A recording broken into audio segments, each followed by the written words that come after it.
Espinosa. Ella estudió teología en el CEL y misiología en el SEMA. Obtuvo un doctorado en el South African Theological Seminar, el SATS. Es coordinadora para América Latina del movimiento Tres Olas desde 2007.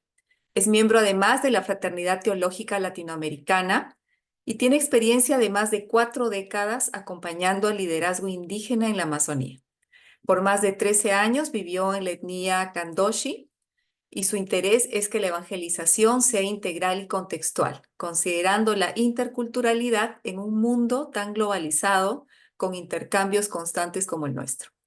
Hoy Irma nos estará compartiendo el tema La mujer en el ministerio de la iglesia. Así que bienvenida Irma y adelante.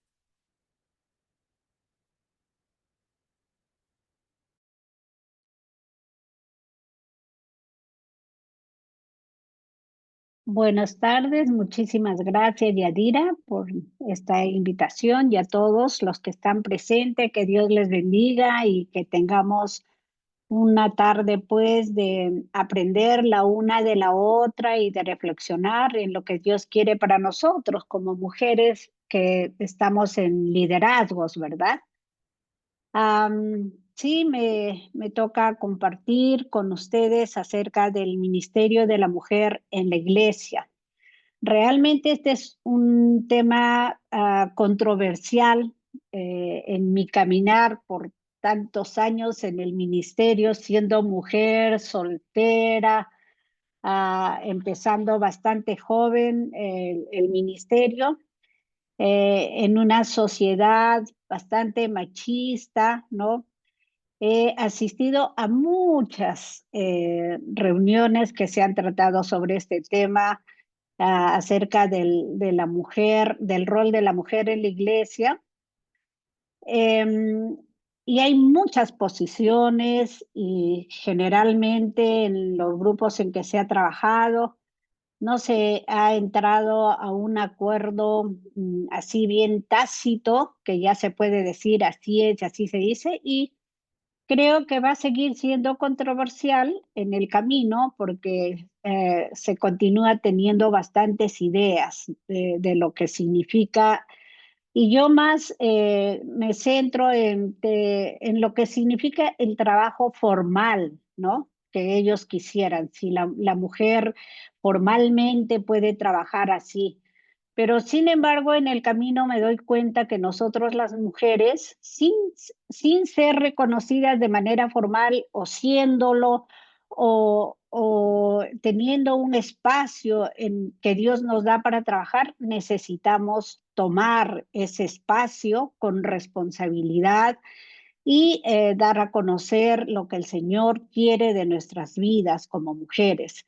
Me alegro mucho que hayan escuchado antes los temas de los pastores Darío López, que trabaja bastante sobre este tema acerca de la mujer y su rol en la iglesia, acerca del ministerio que hacen desde el Antiguo y Nuevo Testamento, y también del pastor Harold Segura, ¿no?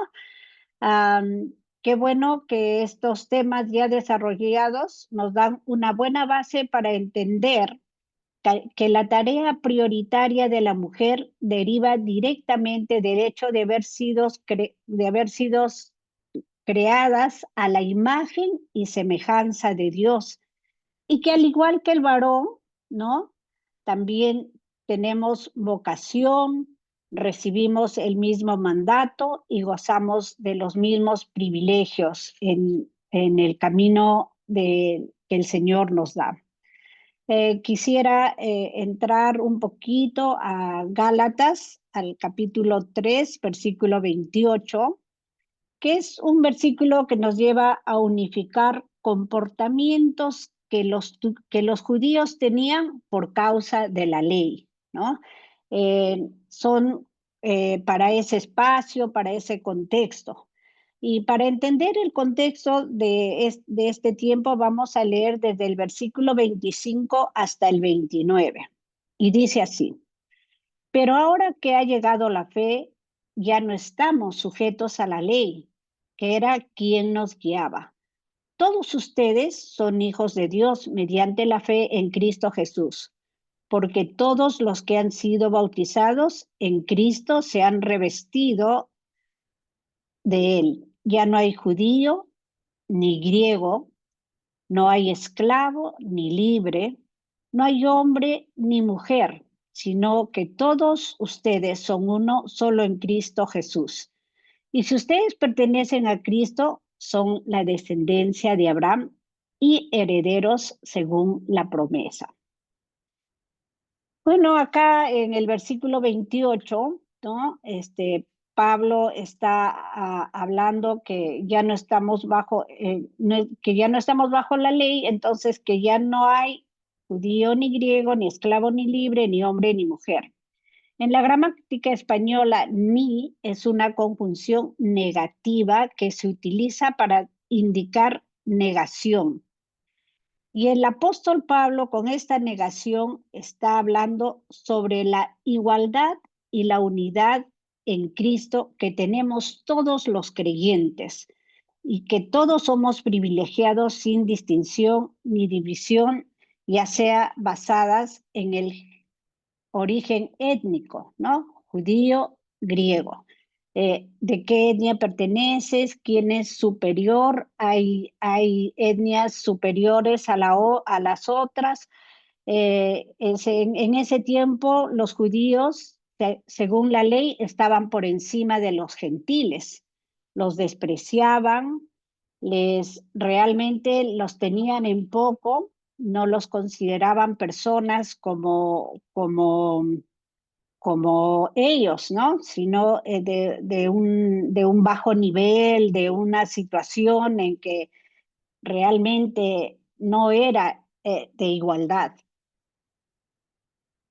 En Romanos 10:12 leemos, porque ya no hay diferencia entre judío y griego, pues el mismo que es Señor de todos es rico para con todos los que le invocan. O sea, esa diferencia que la ley hacía de una manera tan fuerte, ya con la presencia del Señor, ¿no? Todo eso era desechado, porque todos los que le invocan tienen los mismos privilegios, no importa de qué etnia es. Y muchas veces me doy cuenta que en nuestras iglesias seguimos teniendo esas diferencias, ¿no?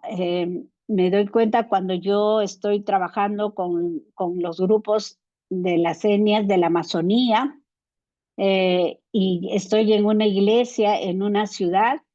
Es muy interesante observar cómo los sugieres les dan la bienvenida a quién, dónde hacen sentar a quién, y hacen esas diferencias, ¿no? Entonces, creo que seguimos teniendo esos problemas entre nosotros ahora. Privilegiamos a los grupos por su etnia o de qué país son o qué idioma hablan. Es algo que debemos romper. También hace una diferencia de estatus social.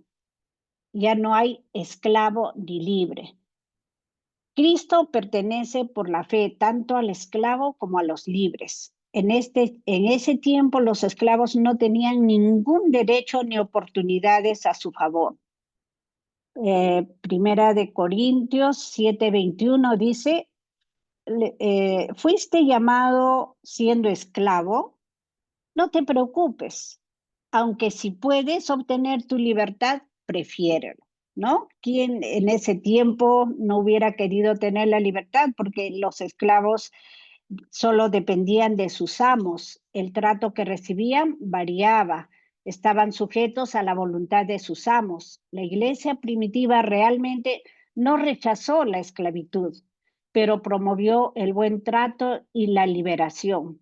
Nosotros podemos leer en la carta que Pablo le escribe a Filemón, como le dice, ¿no? Ya Onésimo se había escapado de él, ¿no? De Filemón, porque él era su amo. Pero Filemón se había convertido y Onésimo también se había convertido en Cristo.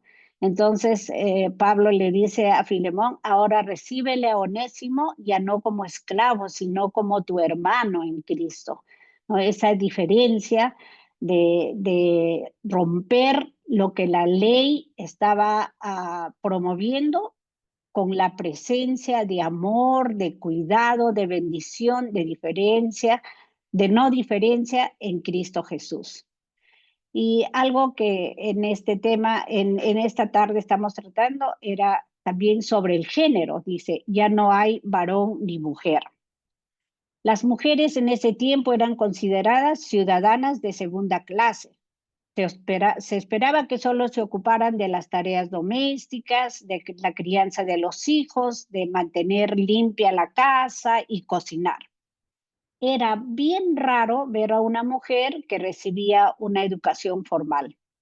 Y también ellas se casaban entre los 12 y 15 años y a veces no eran ellas las que hacían los tratos, sino los varones a las cuales ellas estaban o pertenecían o estaban bajo del cuidado de ellos.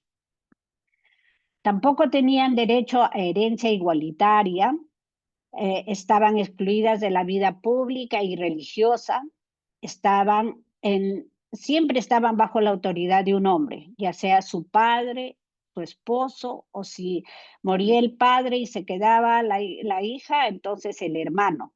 No podían tener amistad con varones a no ser que fueran sus familiares cercanos. Tampoco tenían derecho al divorcio. El hombre sí les podía dar carta de divorcio, pero ellas, por ser maltratadas o por tener la situación difícil en la que vivían, no podían pedir divorcio. Entonces, es importante destacar que este comportamiento no era denigrante para la mujer, pero sí podemos decir que también había diferencias, dependía de qué región eran, de a qué clase social pertenecían, ¿no? Y aunque esas diferencias aparentemente son buenas, qué difícil vivir en una sociedad así, ¿no? Dependiendo de una manera tan fuerte sin sentirse persona. Sin embargo, en esa época la sociedad era patriarcal y con muchas restricciones para las mujeres. Frente a todo esto, Pablo va a decir que no hay jerarquía, ni superioridad, ni privilegios especiales de un género a otro. No hay discriminación, no hay exclusión en base al género. Varón y hembra forman una unidad y nosotros vemos que la mujer fue creada porque vio Dios que el hombre estaba solo y que necesitaba una ayuda idónea. Entonces, varón y varón y mujer son un complemento el uno del otro. Tampoco hay distinción espiritual entre varón y la mujer. La diferencia de sexo no marca ningún privilegio en la vida cristiana. Pero en esa época, bajo la ley, el varón tenía grandes privilegios. Por ejemplo, como signo del pacto, los varones llevaban la circuncisión en su cuerpo. Pero ahora, con el bautismo, que también era para las mujeres, se aplica también para ellas, ¿no? Solo los varones tenían la capacidad de ser reyes y sacerdotes, mientras que ahora tanto hombres como mujeres somos reyes y sacerdotes para Dios. Apocalipsis 1:6 nos dice: y nos hizo reyes y sacerdotes para Dios, su Padre. A Él sea la gloria e imperio por los siglos de los siglos. Amén. O sea, no hay diferencia. Todos tienen el mismo acceso a la gracia y a la salvación de Dios. En ese sentido, no hay hombre ni mujer. Aquí Pablo no está diciendo que no existen diferencias biológicas o físicas entre los hombres y las mujeres, sino que está enfatizando estas diferencias no tienen relevancia. Lo que está enfatizando es que estas diferencias no tienen relevancia para la salvación ni para la valoración de la persona.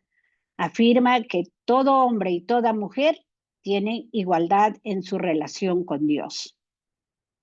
Entonces, en estos versículos hemos visto un llamado a la igualdad y a la unidad dentro de la vida cristiana. Eso es lo que se enfatiza. Yo sé que este versículo ha sido utilizado también de una manera bastante negativa, a la cual no quiero entrar porque no viene al caso. Pero lo que Pablo quería decir era que ya no estábamos bajo la ley y esas diferencias nos habían unificado gracias a la muerte de Jesucristo y a ser hijos e hijas de Dios. Hay muchas posturas en nuestras congregaciones evangélicas sobre el ministerio de la mujer, como dije, en una perspectiva de trabajo formal. Varía ampliamente dependiendo de la denominación, de la tradición denominacional, de la tradición histórica y, por supuesto, de la interpretación teológica. Voy a mencionar nomás así de una manera general algunas perspectivas. Por ejemplo, hay denominaciones que apoyan al ministerio de la mujer. Iglesias bautistas. Algunas iglesias bautistas reconocen el papel de la mujer en el ministerio y permiten su ordenación como pastoras. Iglesias metodistas también permiten la ordenación de mujeres como pastoras y obispos. Iglesias luteranas. Las iglesias luteranas evangélicas en América y la iglesia luterana en Canadá permiten la ordenación de la mujer. Las iglesias presbiterianas. La iglesia presbiteriana en Estados Unidos permite la ordenación de la mujer. Pero hay otras denominaciones que restringen, ¿no? El trabajo formal de la mujer con algún nombramiento de pastora o obispo. Es muy interesante en las invitaciones que tengo para hablar sobre el ministerio en el cual yo laboro hacia los grupos indígenas de la Amazonía, ¿no? Ahí veo algunos movimientos cuando me presento. Por ejemplo, si voy a algunas denominaciones con pantalón, yo iba a hablar, se suponía, arriba, ¿no? Donde está el púlpito. Pero como me vieron así, entonces ya no puedo pararme en el púlpito, estoy vestida de pantalón. O si estoy en alguna denominación en que he ido un poco arreglada, he visto muchos tratos, cómo restringen el ministerio y cómo restringen dónde hablar y dónde no hablar por estar con vestido, con pantalón o por algunas cosas superficiales. Y es por eso que digo, esas controversias siempre van a existir. Y, y bueno, lo que nosotros como mujeres tenemos que hacer es tomar responsabilidad a la cual Dios nos ha llamado, porque nos ha regalado dones y talentos, los cuales Él quiere utilizar para bendecir a la iglesia, desde el lugar donde nos ponen y donde nos aceptan, ¿no? Algunos argumentos a favor de la mujer. La igualdad de género en Cristo, como ya hemos visto en Gálatas 3, 25 al 29. También el ejemplo de mujeres líderes en la Biblia. Yo creo que el pastor Darío ha hablado bastante de esto con ustedes, de las mujeres en el Antiguo y en el Nuevo Testamento, cómo ellas han sido tan importantes y tan relevantes en su momento y en su tiempo, cómo Dios las ha levantado para ser partícipes de un ministerio muy especial, aún habiendo hombres alrededor. ¿Qué quiere decir? Que no es que Dios estaba desechando a los hombres, sino que estaba viendo en las mujeres, en estas mujeres a las cuales Él llamó, a aspectos y dones y talentos que Él les había dado que podían ser utilizados en ese tiempo y en ese momento, ¿no? Podemos mencionar a Débora, a Ana, a Priscila, María, la madre de Jesús, ¿no? Todo un ejemplo para nosotros. María Magdalena también. La necesidad, otra cosa a favor, la necesidad de diversidad y representación en el liderazgo eclesiástico, porque nadie puede negar, ¿no?, que las mujeres tienen un liderazgo especializado en muchas áreas dentro de las iglesias y son de gran bendición. Yo recuerdo mucho el trabajo de las mujeres en mi iglesia cuando yo era niña en Tarma. Mi mamá, una mujer bastante laboriosa y que predicaba la palabra de Dios, yo soy octava de 10 hermanos, éramos 4 los menores, y mi mamá viajaba a las comunidades alrededor de Tarma, no solamente para enseñar la palabra del Señor, sino también para enseñarles costura, tejido, a las mujeres, para que ellas también puedan tener ese soporte, ¿no? Entonces, y eso era parte de su liderazgo. Yo veía a mi mamá que lo hacía como parte de su servicio a Dios y al prójimo, ¿no? Luego de cocinar, de lavar, de atender a toda una familia grande, mi mamá se tomaba ese tiempo e iba inclusive con nosotros 4 ahí. También recuerdo a mis maestras de la escuela dominical, ¿no? En mi iglesia siempre hubo también extranjeras, inglesas, la señorita Mary Cruikshank, que yo asistí a un club de conquistadores desde los 5 años, donde aprendí muchísimo, ¿no? Acerca de la vida cristiana, acerca de la dependencia de Dios. También las maestras de la escuela dominical, las secretarias, las tesoreras, las ujieres, las que arreglan las iglesias para los eventos, las que atienden la cocina y el servicio, sin ser reconocidas, a veces hacen un trabajo muy importante, de mucho valor, y que sin esos ministerios habría vacíos, ¿no? Y tenemos que reconocer eso. La interpretación de textos bíblicos como Primera de Corintios, a ver, ¿dónde está mi? Como Primera de Corintios 14, 34 al 35, ¿no? Lo vimos y lo estudiamos bastante en el seminario cuando estaba estudiando, y también Primera de Timoteo 2, 11 al 15. Dice Primera de Corintios 14, 34 al 35. Las mujeres callen en la congregación, porque no les es permitido hablar, antes bien estén sujetas, como también la ley lo dice.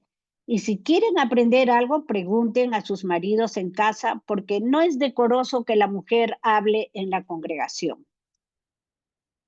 Pero quiero hablar sobre el contexto. La carta de Pablo a los Corintios se escribió en respuesta a problemas y desórdenes que habían dentro de la iglesia de Corinto.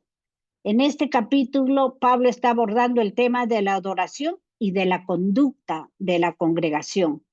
La iglesia de Corinto era conocida por su falta de orden y disciplina, y vemos cuando Pablo les va hablando cómo va cambiando su tono y su forma de acercarse cuando ha visto cambios en ellos. Pablo no está estableciendo una regla universal para todas las iglesias, sino está abordando un problema específico en Corinto. La palabra callen, en griego sigatos, no significa no hablen en absoluto, sino no hablar en el momento hablar en el momento apropiado y dejar de hacerlo en los momentos inapropiados, o en otros casos no interrumpir. Lo que Pablo está enfocando aquí es mantener el orden y el respeto en la congregación. Y en Primera de Timoteo dice: la mujer aprende en silencio con toda sujeción, porque no le permito a la mujer enseñar ni ejercer dominio sobre el hombre, sino que esté en silencio. Pero acá también el contexto de la carta de Pablo a Timoteo se escribió para guiar a Timoteo en su liderazgo a la iglesia de Éfeso, ¿no? Pablo estaba discipulando a Timoteo y lo envía y le está escribiendo a él. En este capítulo, Pablo está abordando la conducta y la enseñanza en la iglesia. Pablo está enfatizando la importancia de la sumisión y el respeto en la relación entre hombres y mujeres dentro de la iglesia. La palabra silencio en griego, Heshia, se refiere a una actitud de humildad y de respeto, no necesariamente de un silencio absoluto. La prohibición de enseñar se refiere a la autoridad y el liderazgo en la iglesia, no a la participación en general, ¿no? Y me estaba sonriendo un poquito ahora de esto porque yo trabajo con los kandoshi y la forma de aprender de los kandoshi es muy interesante. Cuando yo estoy hablando así de una manera en que estamos de una manera presencial, ¿verdad? Si estuviera haciéndolo así, ustedes estarían calladitos, nadie me interrumpiría, estaría esperando que termine de hablar para hacer las preguntas, etcétera. En los kandoshi, entre los kandoshi, si el tema que se está hablando es bien importante, todos comienzan a hablar y la persona que está dando el tema principal tiene que seguir hablando, pero el uno y el otro se está preguntando entre ellos qué está diciendo, que le explique, que no ha entendido y hay todo una conversación generalizada, ¿no? Esa es su forma de aprender de ellos.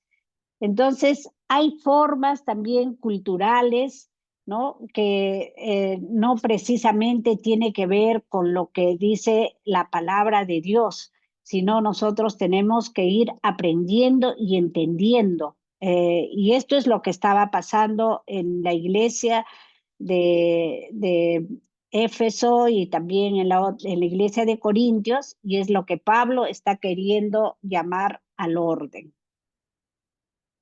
Y me gustaría también a todos ustedes que están presentes aquí compartir con ustedes que una de las cosas importantes para nosotros como parte de la Iglesia de Cristo, ¿no? Es, en este caso para las mujeres, tenemos que saber que cada una y cada uno también tenemos diferentes características, tenemos diferentes dones y talentos, pero pertenecemos al mismo cuerpo, ¿verdad?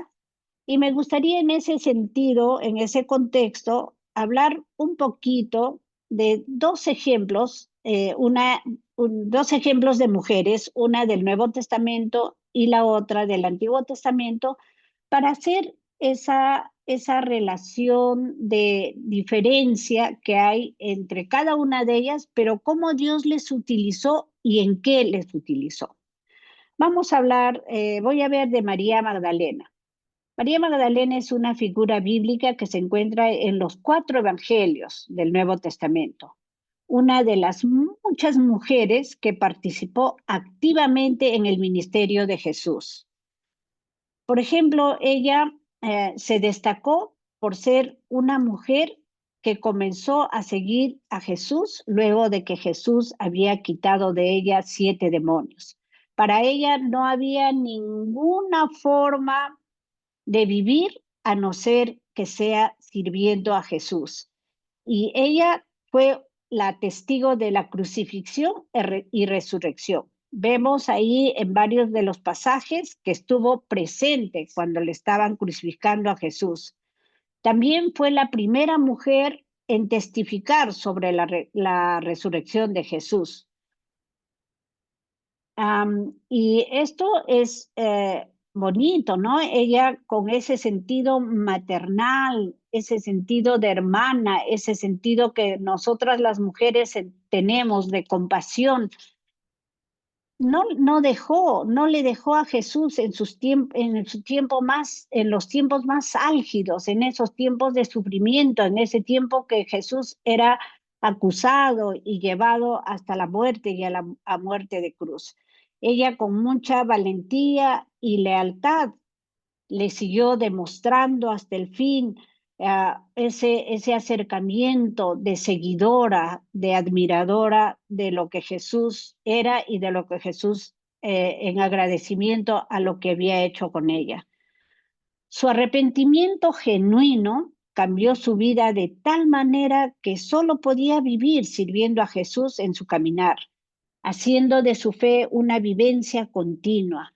Fue ella quien ungió a Jesús, ¿no? Como era la costumbre.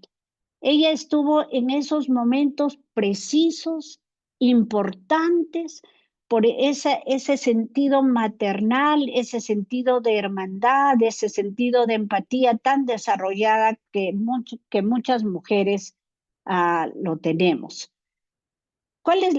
También vemos en ella una importancia teológica, porque María Magdalena fue la primera que dio testimonio de la resurrección de Jesús, ¿no? Nosotros leemos cómo ella fue a buscar a Jesús y le dice, Jesús mismo tiene un encuentro con ella y le dice, ve y diles que he resucitado.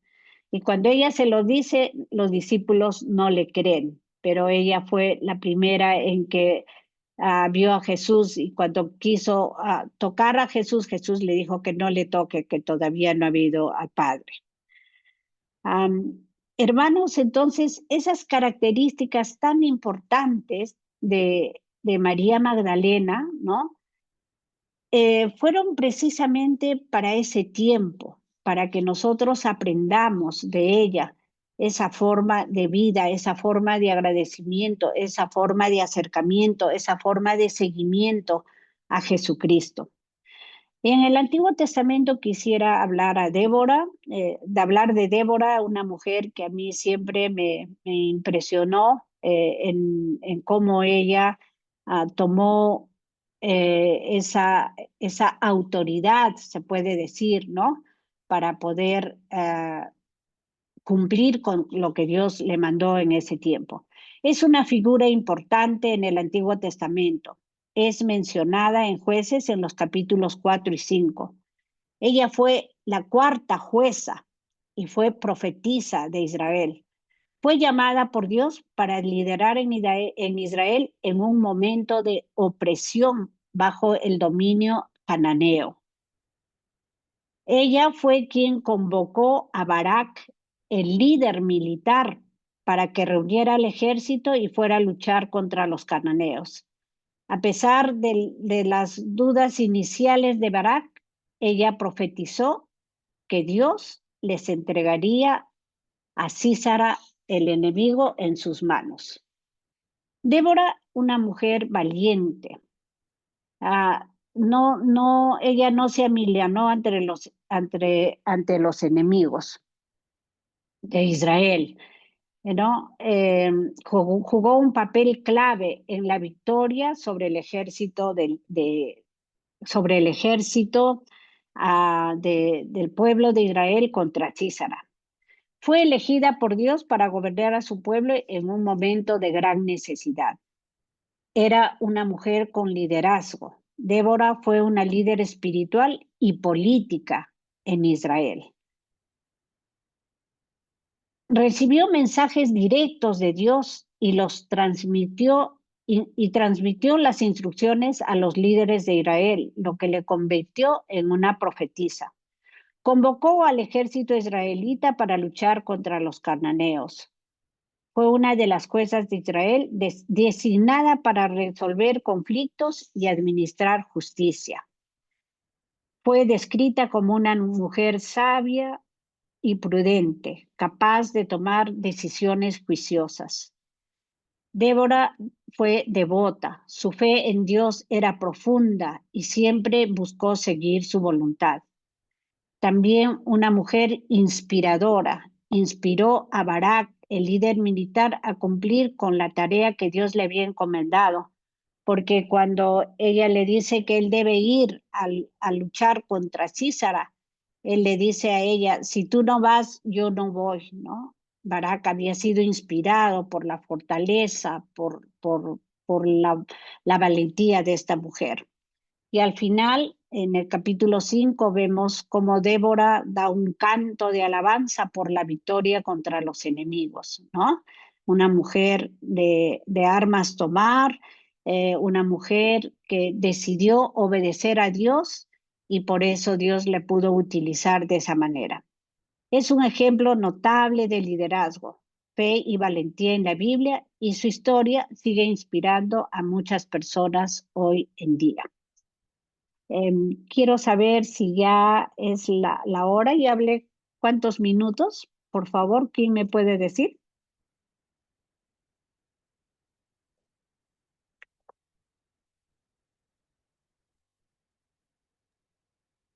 Nos quedan 5 minutos, Irma.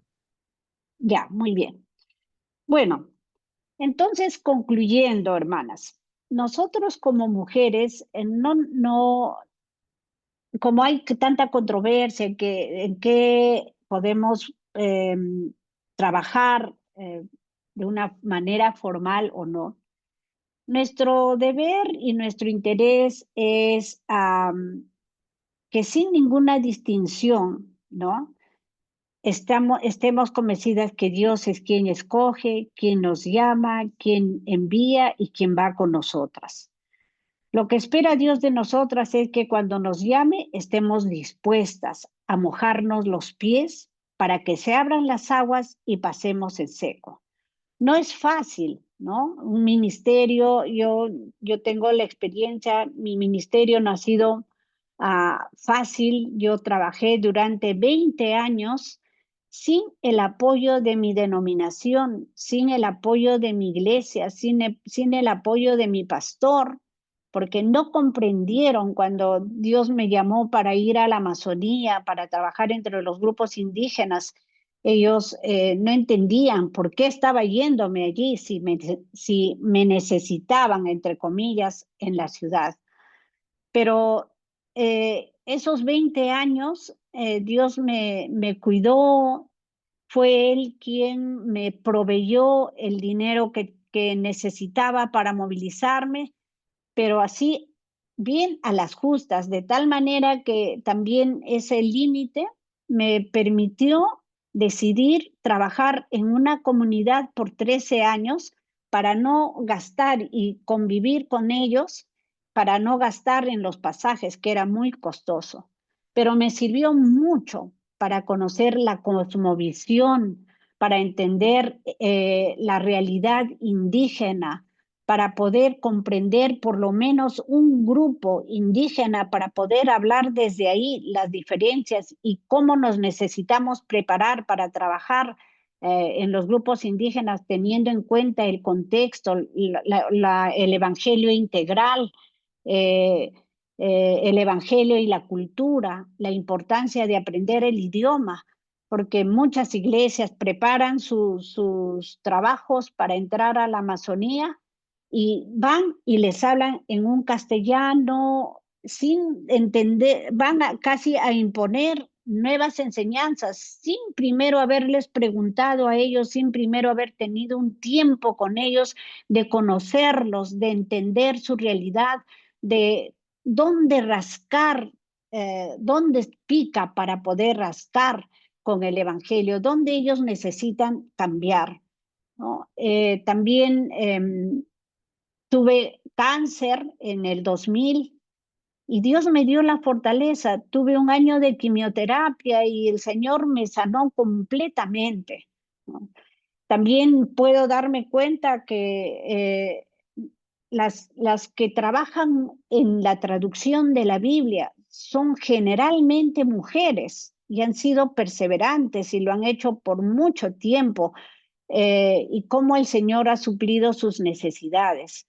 Entonces, lo importante es que seamos desafiadas a seguir sirviendo a Dios, que seamos desafiadas a seguir dejando un legado a nuestras generaciones y que sigamos también entendiendo que la promesa que Dios le hizo a Abraham también es para nosotras en este tiempo. En ti serán benditas todas las familias de la tierra.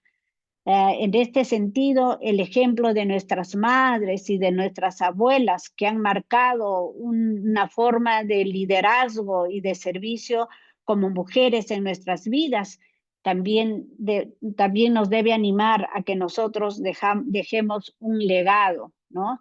Y eso es nuestra responsabilidad. Que el Señor nos ayude a seguir a Cristo de esa manera.